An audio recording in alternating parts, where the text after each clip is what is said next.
Boa noite, senhora, boa noite, senhor. Hoje, aqui no programa, como bom colono que sou, eu vou estar me sentindo em casa.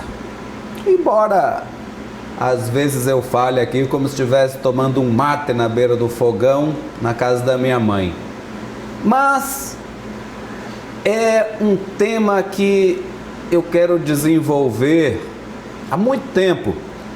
A gente já tem conversado aqui, vocês lembram quando nós trouxemos o Arthur Cabral, que veio aqui falar das possibilidades que o Maranhão tem de desenvolvimento, de geração de emprego, de distribuição de renda. E ele veio aqui falar de grandes projetos, como a construção dos portos. Depois ele veio de novo junto com o ex-governador Zé Reinaldo Tavares e os dois engenheiros brilhantes juntos, falando das possibilidades enormes que o Maranhão tem em subir no trem do desenvolvimento. E subir como? Botando o trem para andar. Então, nós temos o que fazer no Maranhão. Nós já temos uma nova visão de desenvolvimento no Maranhão. Nós só estamos precisando ousar um pouco mais e ter uma visão ampla do nosso povo. Porque nem todo mundo quer ser médico, nem todo mundo quer ser professor, nem todo mundo quer ser peixeiro. As pessoas querem ser tudo. As pessoas, inclusive, querem ficar na sua casa, no campo, na beira do rio Itapecuru, na beira do Rio Preto, do rio Maracassumé, que já está quase destruído, mas ainda há tempo de recuperar. Nós recebemos o professor de oceanografia outro dia aqui, que nos falou do grande estudo que foi feito do rio Itapecuru.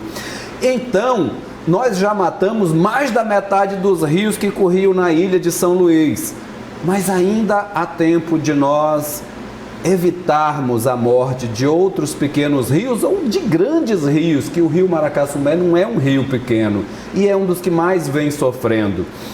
E são essas alternativas que mexem com o nosso meio ambiente que a gente pode integrar o desenvolvimento.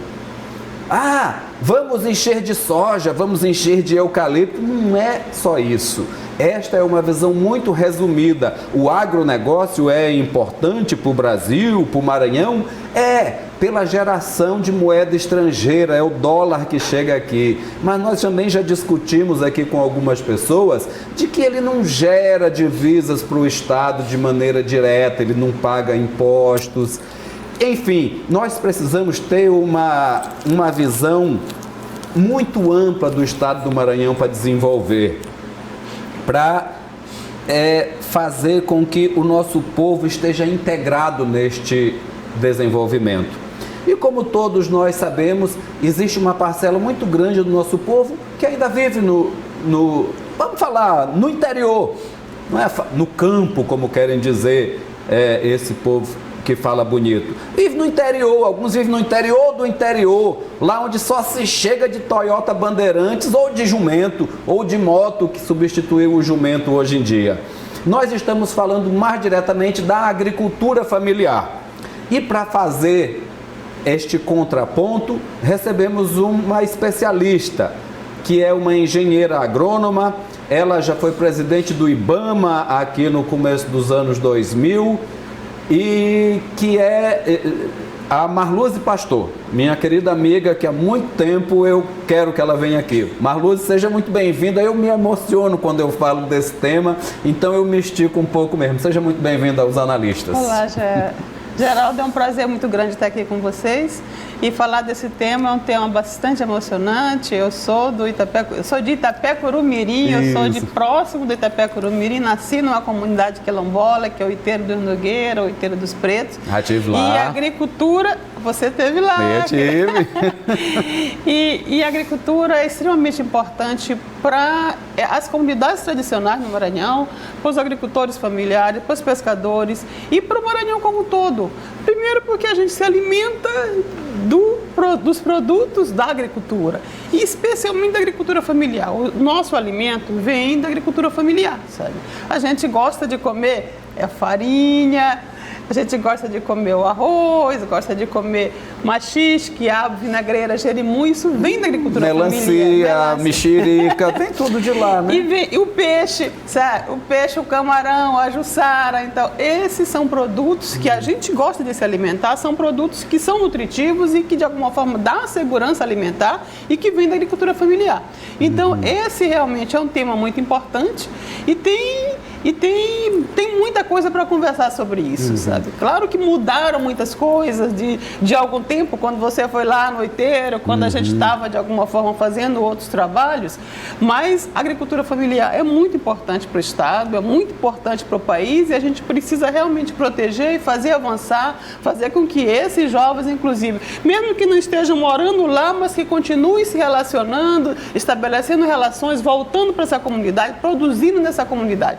Mudaram realmente as formas de fazer agricultura, mas é importante, muito importante conversarmos sobre isso. Pode até ter mudado para melhor se a gente for pensar em tecnologias, mas Marluce, antes da gente chegar neste detalhamento, que é o nosso objetivo principal hoje, é falar da agricultura familiar, eu queria que você nos desse um apanhado, assim, o que diferencia a agricultura de subsistência, agricultura familiar e agronegócio? Na verdade, como eu trabalho eternamente com agroecologia, então eu tenho a seguinte definição. A agricultura familiar tem uma definição também que é legal, que tem uma lei que fala do que é agricultura familiar, sabe? Então, diz que a agricultura familiar é quem tem até 4 módulos de terra, que efetivamente trabalha com a mão de obra familiar, sabe? E a renda parte da sua renda vem daquela área. Dessa atividade. Exatamente, da atividade. Isso, de qualquer forma, a ideia de subsistência, hoje a gente pode dizer, existem níveis diferentes econômicos de agricultura familiar. Você tem realmente em alguns municípios com IDH mais baixo, que você tem agricultores que têm muita dificuldade ainda de produzir e vender o excedente. Mas a maioria dos agricultores, inclusive os que são considerados de subsistência, eles vendem o excedente. Então não tem essa subsistência que o pessoal tanto diz, na verdade, sabe? Todo mundo acaba vendendo um pouco. Vende a farinha, vende o beiju. Eu cheguei outro dia em Buriti, o pessoal estava lá fazendo farinha e ia vender beiju, sabe? Aqueles beijus grandes. Então, é muito. Vende sempre alguma coisa, porque vende, inclusive, para comprar, para girar realmente receita naquele município. O agronegócio é um outro tipo de agricultura, sabe? Ele, de alguma forma, ele trabalha normalmente com uma cultura, sabe? Muito tecnificado, sabe? E com muito dinheiro, sabe? Com muito dinheiro. Normalmente com muito investimento. Com muitas máquinas, muito investimento, normalmente vende. Os produtos não são produtos de alimento, eles são commodities, sabe? Se você pensa soja, você não pensa soja como alimento, você pensa soja como divisa, sabe? Então não é alimento, não é pensado no agronegócio, a agricultura não é alimento, sabe? É uma outra coisa, sabe? Não tem essa lógica. E você não tem essa lógica toda que a gente está falando aqui da comunidade, da solidariedade, da alimentação, do bem-estar social, do meio ambiente. Você está pensando realmente para venda. É mais ou menos isso. E isso é uma situação bastante delicada. Por exemplo, normalmente para exportação, não é, Marluce? Na verdade, é bem isso, sabe? O produto não é pensado para alimentação. É a outra lógica, sabe? Não é, na verdade, um produto. Você não tem nome, não tem sentimento. Eu, de alguma forma, sou muito de sentimento. Acho que aquela relação que existe na agricultura familiar é uma relação de solidariedade, é uma relação de companheirismo, uma relação de comunidade, sabe? E isso, de alguma forma, difere muito, sabe? Mas ela é importante dentro da cadeia econômica do Estado e pode ser trabalhada de uma forma a manter o equilíbrio?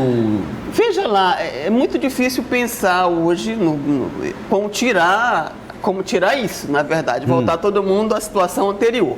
Isso, de alguma forma, é muito difícil. Mas tem algumas situações que são muito delicadas.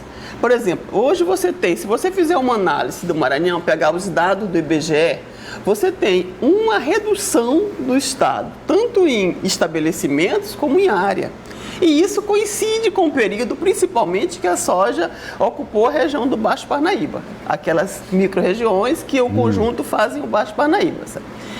E isso é muito ruim, porque você também tem uma redução de alimentos, sabe? Aqui uma redução da produção da agricultura familiar, você tem uma redução de pessoal ocupado e aumenta a situação grave nas periferias. A violência aumenta nesse período no estado do Maranhão, sabe? Eu tenho os dados aqui, esse dado é do IBGE, o dado que a gente tem de referência, por exemplo, o Maranhão ele perde 45,98 estabelecimentos de agricultura familiar. Nós estamos pegando esse dado, mais ou menos é um grupo de até 10 hectares, é um grupo realmente de pequenos agricultores familiares. Claro que você tem ainda agricultores familiares com áreas maiores, por conta, inclusive, dessa lei que estabelece até 4 módulos. Mas se você pegar esse dado, houve uma redução de estabelecimentos, sabe? Muitos foram forçados a sair, sabe? Foram pressionados. Se você tem 2 grandes áreas aqui de soja e ali no meio... Fica uma ilhazinha no meio. Jogando veneno, jogando Você falou de Buriti ainda há pouco, nós temos um caso desse em Buriti. Nosso amigo Vicente é uma última resistência lá numa areazinha cercada de soja. Então você tem, eu encontrei em Santa Quitéria soja dentro de cemitério, sabe? Que é uma área sagrada, sabe? É doloroso, sabe? Aí volta a questão sentimental, eu acho bom ser sentimental. E você perdeu também, a agricultura familiar perde em torno de 17% em área, sabe? Durante o período de 85 a 2006. Por que eu estou falando esse período aqui? Isso aqui, inclusive, é um dado que Carlos Augusto Furtado estava escrevendo, é um estudo, mas eu peguei esse dado porque a gente não tem estatística da agricultura familiar depois de 2006. Quando acaba o MDA, você não tem estatística.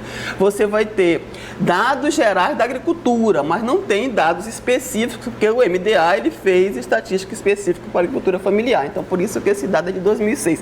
É mais ou menos igual o que aconteceu, por exemplo, com a pesca, que a gente só tem dados da pesca, a estatística de pesca, com o IBAMA e depois com o Ministério da Pesca. Quando acaba o Ministério da Pesca, a gente não tem os dados de pesca. São muitos dados, mas não tem uma estatística de pesca. Então, isso é delicado, porque sem a estatística você não tem as informações devidas. Mas se você perde áreas e você perde estabelecimento, você reduz o pessoal ocupado na agricultura, você diminui renda. Você diminui alimentos, você diminui empregos, sabe? E tem uma coisa mais séria, pegando, por exemplo, o estudo de Ana Primavesi, que é uma professora do Sul, muito conhecida, trabalhou muito com a questão dos solos. Ela coloca o seguinte: não dá para a gente estudar, para a gente pensar em tecnologias, que foi um grandes erros, que se utilizava em áreas temperadas as mesmas para as áreas tropicais, especificamente o caso do Maranhão. Você precisa, por exemplo, em solos como os nossos, de mais áreas para que as raízes possam retirar os nutrientes. De forma geral, o que ela fala? Uma das coisas que a Ana Primavera fala. Se você diminui a terra, você diminui a possibilidade das raízes se alimentar, da planta se alimentar, sabe? E você diminui a produtividade da cultura. Então, nossas culturas, as básicas, a mandioca, o feijão, o milho, e o arroz, eles caem nesse período. Por conta exatamente que você não tem terra para que essas culturas elas possam realmente tirar os nutrientes desse solo. Isso acontece com o agronegócio também, que produz em larga escala? Mas o agronegócio tem muita área, sabe? Olha, não tem produção de soja com menos de 1.000 hectares. Sabe? Certo. Mas a quantidade de soja que ele produz por hectare compensa, pensando nessa situação dessa terra? Não, ele na verdade só compensa, tudo só compensa porque ele tem de 1.000 hectares para frente, sabe? Ele não tem pequenas áreas, ele não produz, não tem a possibilidade, como é uma cultura para commodities, para exportação, não tem lucratividade se você fizer em 10 hectares. É diferente de fazer isso, de cultivar mandioca. É diferente que o agricultor cultiva um terço de 1 hectare, consegue realmente ser muito mais lucrativo para ele consegue tirar a manutenção, sabe? Consegue inclusive vender com uma área diferente, é bem diferente. E tem mais outra coisa. O que a gente também... Alguns erros em relação à tecnologia é que você desconsiderou, sabe, as condições ambientais do Estado, sabe? Por exemplo, dá um exemplo de uma cultura importante, de uma planta muito importante para o Estado, que é o babaçu. Marluz, vamos fazer uma paradinha, porque esse assunto aí vai render o próximo bloco todinho. A gente dá uma paradinha e volta já já falando dos nossos principais produtos aqui no Maranhão. Voltamos aqui com os analistas e hoje damos sequência naquela nossa ideia de discutir o desenvolvimento do Maranhão através da produção. Hoje recebemos a engenheira agrônoma Marluze Pastor e estamos falando das potencialidades e desenvolvimento das mesmas aqui no Maranhão. Marluze, você começou no final do primeiro bloco falando das possibilidades de produtos que nós temos aqui no Maranhão. Você citou com um que é histórico, tradicional, que é o babaçu. Ainda existe um mercado para o babaçu? Ainda dá para a gente trabalhar, ganhar dinheiro e distribuir renda com o babaçu? Olha, o babaçu tem uma história bonita, que assim, em determinado momento do Maranhão, o Estado desistiu do babaçu, tinha um estudo do babaçu, foi extinto, e as mulheres resolveram recuperar essa planta, sabe? E de recuperar de uma forma tanto do ponto de vista ambiental como do ponto de vista econômico, sabe? Elas lutaram tanto e hoje realmente tem resultados. Recentemente foi inaugurada uma fábrica de beneficiamento de óleo de babaçu, lá em Lago do Junco, a cooperativa de extrativistas, e que as mulheres estão na frente, uma cooperativa que lutou muito desde da terra até chegar realmente até hoje uma agroindústria, sabe, de beneficiamento. Você tem um óleo refinado, sabe, e refinado de forma orgânica, sabe, sem produtos químicos. Então, lá já tinha uma fábrica de óleo bruto, elas já trabalhavam com mesocarpo, já tem outros nessa mesma região que trabalham com o sabão, com o sabonete, e elas estão exportando esses produtos, sabe? Então, o sabonete já exportava, então elas estão exportando esses produtos. O óleo bruto também já estava exportando, e isso... Outra fábrica foi inaugurada também em Viana, sabe? Essa fábrica com biscoitos, biscoito de mesocarpo, com óleo, com azeite. E outra fábrica foi inaugurada em Chapadinha, lá no Canto de Ferreira. A primeira foi em Itapecuru, né, Marluze? Que teve um grande desenvolvimento. Eu estive visitando essa em 2014, ela já estava instalada. Exato, lá tem um clube. Tem um clube de Itapecuru com vários grupos que trabalham e tem uma bem importante em Pedrinhas que as mulheres começaram a fazer o sorvete de babaçu. Tanto com o mesocarpo como o sorvete do coco babaçu. Sim. Isso é interessante porque quando eu comecei a acompanhar o babaçu, ou comecei a conversar, a participar do movimento social, tinha um estudo na universidade que era possível, sabe? Possível alimentação de crianças de 6 anos para cima com o leite de babaçu, já que com a dificuldade de adquirir outro leite, poderia utilizar o leite de babaçu. Mas isso foi ficando, esse estudo de alguma forma não foi divulgado e não foi sendo utilizado. E as mulheres estão a cada dia descobrindo os novos produtos do babaçu, sabe? Descobrindo e fabricando. E está fazendo diferença, Marluze, isso na cadeia de emprego, de ocupação e na cadeia econômica? Tá sim. No caso de Lago do Junco, a informação são 900 pessoas dentro da cooperativa. 900 pessoas. Você tem, no caso, aqui em Canto do Ferreira, em Chapadinha, é um grupo bem menor, mas é em torno de 250 pessoas. Claro que assim, você tem um grupo base que produz, que está dentro da fábrica, e tem um grupo maior que de alguma forma se ocupa com a quebra, se ocupa com juntar o coco. Claro que ainda tem muitos problemas no babaçu para que a gente possa pesquisar, estudar, sabe, beneficiar outras áreas, outras mulheres. Eu encontrei, por exemplo, São José dos Basílios, sabe, que é perto de Presidente Dutra, também tem um grupo de mulheres, 90 mulheres, sabe, que elas já trabalhavam, elas já vendem como São José dos Basílios, não tem tantos supermercados, são mercados pequenos, é um município pequeno, então elas sempre, o que elas produziam, o que elas produzem, elas vendem, o óleo, o azeite e o sabão. E agora elas estavam discutindo a fabricação do sabonete, sabe? Então tem vários espaços onde as mulheres estão produzindo a babaçu, produzindo a partir realmente do babaçu, sabe? Elas conseguiram se impor, sabe? Enquanto organização de mulheres, enquanto organização de produtoras, enquanto organização econômica. E teve, no caso tanto de Lago do Junco como nesses 3 casos que eu falei recentemente, elas tiveram um apoio potencial realmente do Estado, via Secretaria de Agricultura Familiar. Tá fazendo diferença, secretário? O governador Flávio Dino, ele aqui e acolá ele fala da Secretaria de Agricultura Familiar. Está fazendo diferença, Marluce? A Secretaria de Agricultura Familiar tem uma subsecretaria de extrativismo e está, de alguma forma, atuando. Se a gente falou deste produto, tem uma atuação importante nesse produto, trabalhando realmente, impulsionou, sabe? As mulheres têm, a história começa com as mulheres, sabe? Quando em momentos anteriores você acabou com toda a pesquisa, com todo o estudo do babaçu. Mas nesse momento houve realmente uma ação do governo em relação a essas fábricas que eu estou falando, que essas agroindústrias são muito importantes para o Estado. Que a gente falava no começo da conversa, tipo assim, se a gente não processa o produto, você não tem a possibilidade real de aumentar a renda, sabe? De aumentar o número de pessoas ocupadas, sabe? Que é esse, de alguma forma, um X da questão. Como desenvolver esse Estado? Isso.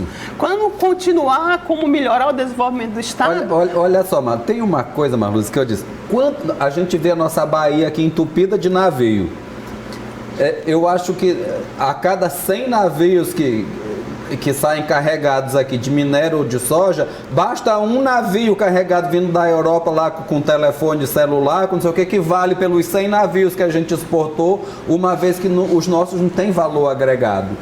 É isso que eu acho que é o cerne da questão para a gente desenvolver o Estado e que você tocou no ponto agora, que é o beneficiamento de produtos. Dá para a gente fazer isso, Marluce? Olha, eu acho que essa é uma grande linha de atuação, sabe?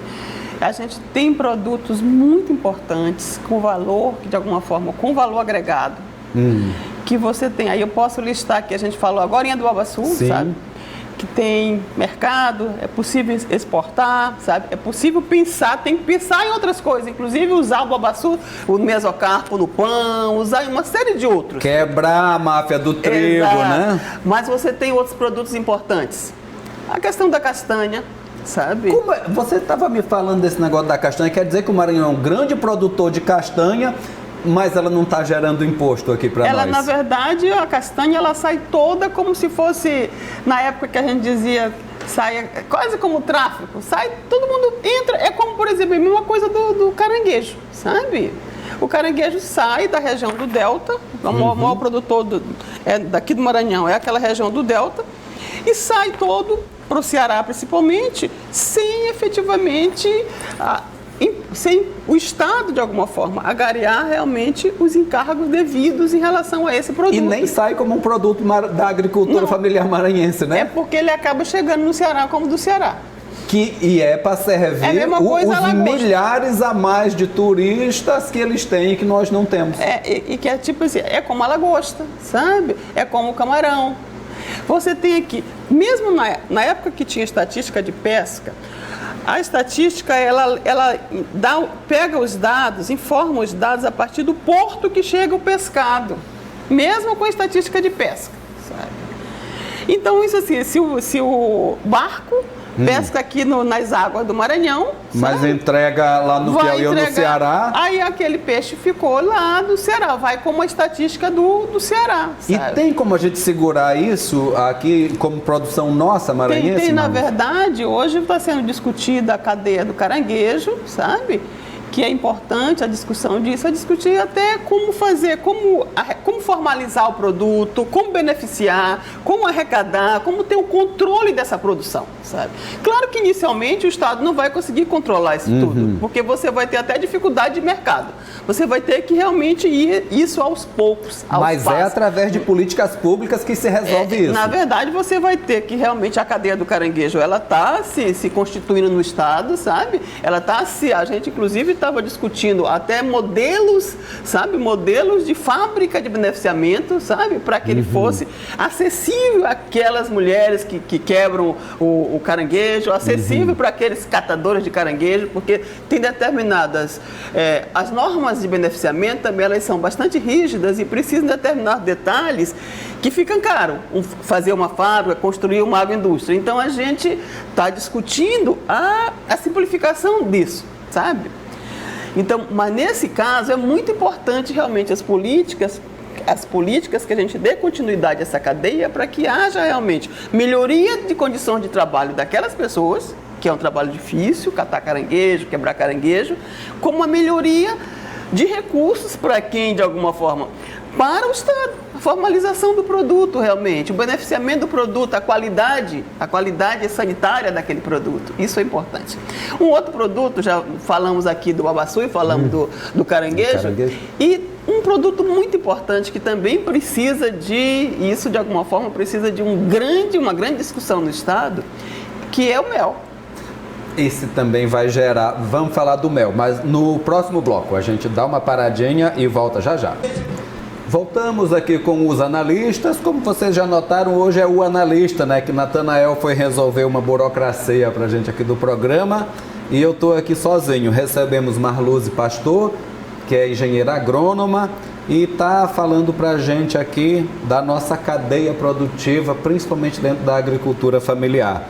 Marluze, o Maranhão é um dos grandes produtores de mel do país, não é? O Maranhão está como o terceiro produtor de mel. Terceiro maior do Nordeste, do país. Do Nordeste. Tá, Piauí, Maranhão, Bahia e o quarto é o Ceará, na verdade. Então você tem uma coisa importante e uma coisa que a gente precisa também resolver, convencer os nossos produtores de mel, é também o beneficiamento. Porque a gente está vendendo o mel a grosso, sabe, em grandes tonéis para os estados do sul, e o pessoal de outros estados vem para cá com abelhas migratórias, vem com colmeias para cá, sabe? Para nossa região. Exato, para nossa região. Coloca essas colmeias nas nossas áreas, principalmente naquela região que você conhece, ali naquela região do Junco, naquela região de Santa Luzia do Paroá, na região da Baixada. E essas colmeias, elas vão concorrer, essas abelhas que eles trazem, elas vão concorrer com alimento, com pólen, com as nossas abelhas, sabe? Com as abelhas, tanto as abelhas nativas, como as abelhas dos agricultores, dos nossos criadores de abelhas, sabe? E isso é desleal. Eles chegam... Olha, nos últimos 8 anos, houve um estudo da GED que tem mais ou menos umas 20 mil colmeias. Se você imagina que numa colmeia tem entre 5 mil a 100 mil abelhas, você veja como é a concorrência nessas áreas, sabe? Em relação a alimento dessas abelhas. Acontece a mesma coisa que a castanha, Marluze, a retirada desse mel é lá pelo Pará... É lá para os estados, principalmente os estados aqui do Piauí, é bem mais para cá, não é? Certo. Eles vão daqui lá para a região amazônica. Eles trazem esses caminhões, é muito conflito, porque os caminhões destroem as pequenas estradas nos povoados, sabe? Os caminhões, as abelhas africanizadas, muitas delas... Agressivas. Muitas delas eles colocam próximo das casas, que os nossos criadores não fazem isso, colocam próximo das casas e agridem realmente as pessoas, porque você precisa de cuidados especiais para determinadas abelhas. E isso é um conflito nesse período agora, que é o período de setembro, que é o período de migração, nesse período agora de agosto em diante. E precisa realmente de uma discussão, precisa da fiscalização, de um controle maior, porque a situação é dolorosa, é delicada para a gente, e também o Estado perde, sabe? Se eles entram com esses caminhões e saem com as abelhas, sai já com todo o produto, né? Já sai com o mel, já sai com o mel e vão lá, beneficia e vende, sabe? E não fica nada para o Estado. Mas o mel é considerado um produto da agricultura familiar. É sim, o mel é da agricultura familiar. Então, essa profissionalização tem que chegar ao Maranhão para que não valha a pena eles virem. Veja lá, Vamos ver. Os nossos criadores, nós temos criadores em várias áreas, sabe? Nessa região do Junco, nessa região todinha, Santa Luzia, inclusive Santa Luzia tinha uma cooperativa, que era a Turimel, tem uma cooperativa, tem outras áreas, tem associações, na Baixada tem vários produtores, em Bequimão, em Perimirim, em Viana, tem muitos produtores de mel, sabe? O que eles fazem aqui é tipo assim, a gente ainda tem muita área, por mais que tenha tido muita pressão, mas tem área, tem muita florada, são as flores importantes para as abelhas, sabe? Nós temos floradas que são as flores onde tem o pólen, que são alimentos para as abelhas. Nesse caso, eles vêm para cá, onde eles estão não tem mais a florada para as abelhas, determinadas floradas para as abelhas, sabe? Então eles vêm aqui. Como resolver, Marluz? E aí? Então aqui você tem, para mim, na verdade, tem que, nesse caso, tem que ter mais normas, mais regulamentação, mais fiscalização, para que efetivamente você possa tanto os que entram, sabe, já entram legalizados, mas deixando realmente, deixando os devidos encargos para o Estado, porque o Estado fica sem nada, e tem um controle para ver exatamente, igual acordo de pesca, quantos podem ficar aqui nesse lugar. Não pode ser o quanto eles querem, sabe? Não pode chegar numa comunidade, alugar aqui um pedaço, porque aquele agricultor não cria, ele aluga um pedaço que vai concorrer com todo mundo, na verdade, sabe?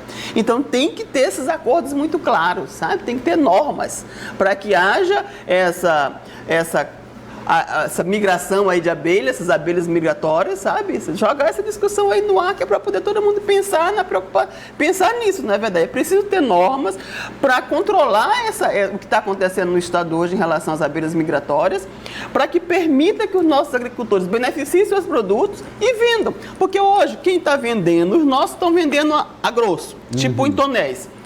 Se a gente vende fracionado, que é o beneficiamento, aí você tem realmente um ganho muito maior. E aí o Estado também ganha, porque quando vai fracionar, quando tem uma indústria de beneficiamento, o Estado também ganha, porque formaliza o produto. Então hoje a gente tem uma primeira em processo de registro. Esse pessoal já trabalha com mel, é um grupo grande, uma cooperativa, e lá em Junco do Maranhão, Junco do Maranhão, cidade sabe? Da minha mãe. Exatamente, lá em Junco do Maranhão. E a gente espera que seja registrado o mais rápido possível para que efetivamente comece como uma unidade multiplicadora, para que outros que estão vendendo a grosso possam realmente passar a pensar que fracionar, ele consegue realmente um maior recurso, sabe? Maior valor para aquele produto, e para o Estado é muito bom, para aquele município também é muito bom. A gente conversou com o prefeito do município de lá, na verdade, sabe? Cada vez eu vejo que a política pública é a única coisa capaz de resolver esses entraves. Marluz, pra gente, já estamos perto do fim do programa, e a mandioca, que já foi tão importante para o Maranhão, continua ainda sendo importante? Ainda é possível fazermos alguma coisa e o povo ganhar dinheiro com a mandioca? A mandioca é muito importante porque, olha, você tem no Maranhão 217 municípios que produzem mandioca, sabe? Todo mundo... Olha, cheguei outro dia em Carolina, numa comunidade chamada Campo Grande, tem 17 casas de farinha, sabe? Mas, Marluz, mesmo assim, a gente vai no supermercado e tem lá a farinha do Pará. O que está acontecendo? Tem alguma coisa errada? Tem alguma coisa errada. Também a farinha que entra aqui, ela não tem... Essa é outra preocupação. Tanto formalização do produto. De novo, formalização, dependência de política pública. Exato, formalização do produto. Porque a farinha daqui também é vendida sem controle, sabe? Como a farinha que entra também é vendida sem controle. E o Estado perde duas vezes. E se o Estado perde, o agricultor também perde. Se o agricultor consegue trazer aqui, ou com subsídio ou de outra forma, trazer a sua farinha com preço mais barato, sabe? Do que os nossos, porque a condição é outra, porque o Estado do Pará, de alguma forma, é maior produtor, mas o Estado do Pará tem que ter a sua política, mesmo que o Estado vai buscar onde vender, mas a gente tem que buscar realmente onde os nossos vendam também os nossos produtos. Precisa também fazer toda uma melhoria dessas casas de farinha para que haja realmente o registro, a formalização desse produto. É uma política que a gente vem trabalhando, na verdade. É difícil porque você tem aí cada indústria que você constrói, você precisa efetivamente de um recurso para implantar essa agroindústria. Com certeza, do ponto de vista nesse momento do Brasil que a gente está vendo de recessão, de dificuldades financeiras, os estados dependem dessa relação com o governo federal, dessas dificuldades de repasse de recursos. Então, mas há toda uma preocupação do Estado em fazer essa agroindustrialização das casas de farinha. Hoje tem uma outra política de utilizar também a mandioca em outros produtos, é o caso, por exemplo, mais recente aí do uso... Já provou, Marlon? Já provei. Eu ainda não consegui provar essa cerveja. Já provei a cerveja, mas também é possível, a mandioca a gente pode... Tem tantos outros produtos, sabe? Tiquira já tem umas 2 marcas aí que já estão sendo vendidas a preço de vodka. Fécula, existem, por exemplo, tu te lembra daquela discussão toda que foi colocada em nível nacional do maior uso da mandioca para o pão, sabe? Assim como eu falei do mesocarpo, também isso é possível, você colocar um pouco mais, sabe? E você diminui a quantidade de trigo, sabe? Hoje você já tem o pão de queijo já é com tapioca, na verdade, sabe? Então você pensa realmente em outros produtos para utilizar. Eu vi um estudo de uma professora de São Paulo que ela usa até filmes para problemas no coração com a mandioca. Então, uma série de outros produtos que a gente precisa realmente cada vez mais estar trabalhando com a industrialização dos nossos produtos da agricultura familiar, para que os nossos agricultores e agricultoras eles possam ter melhoria realmente da sua qualidade de vida e o Estado também a melhoria dos seus recursos. A gente precisa realmente estar trabalhando, pegar mais os dados, formalizar mais esses produtos e melhorar realmente o processo. Eu acho que a agroindustrialização é um dos caminhos realmente para a gente, de alguma forma, para a melhoria do Estado. Ainda tem 1 minutinho aqui para a gente não terminar sem você brincar aqui com a gente no nosso quadro especial do Bloqueia ou Compartilha.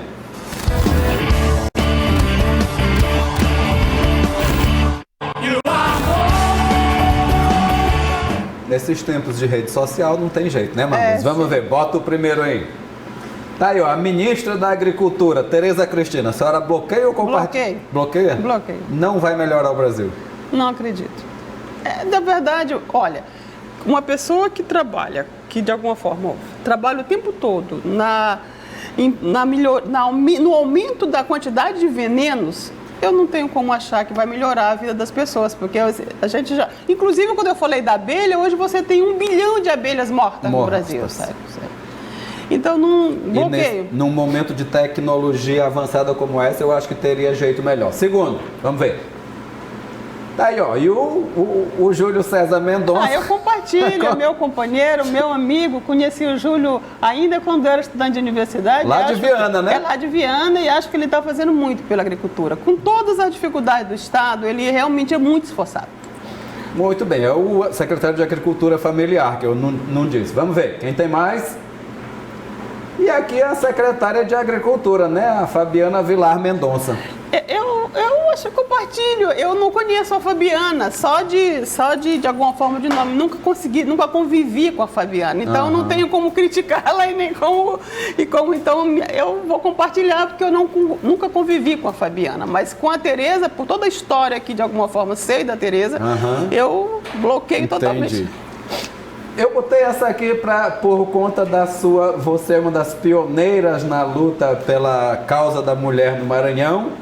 É um dos motivos de eu ter orgulho de ser seu amigo. Também da Meire, da Vera, de tantas mulheres que foram importantes nesse Maranhão. Quero que você avalie essa bem aqui. Bota aí a última. A secretária da mulher, a Ana do Gás, que também é Mendonça, como os outros 3 lá. Bloqueia ou compartilha? Olha... Eu também nunca convivi com a Ana. Eu convivi, como ela é bem mais nova do que eu, inclusive no movimento de mulheres, eu nunca convivi com a Ana. Mas eu vou compartilhar, porque assim, nessas 2 pessoas, inclusive são pessoas novas e a gente precisa de liderança nesse estado, né? Eu acho que tem que dar esperança aqui, tem que dar uma fé nessas pessoas aqui que de alguma forma estão chegando para fazer o estado, sabe? Mas efetivamente eu conheço o movimento de mulheres o mais antigo, da Meire, da Ieda, sabe? De outras mulheres. Ieda. Pois é, das pessoas mais antigas no estado. Mas compartilho, sabe? E dou a esperança aqui para, sabe, para que elas possam realmente fazer o melhor por essas 2 secretarias, sabe? Marluce, muito obrigado e venha mais uma vez, porque esse assunto vai longe.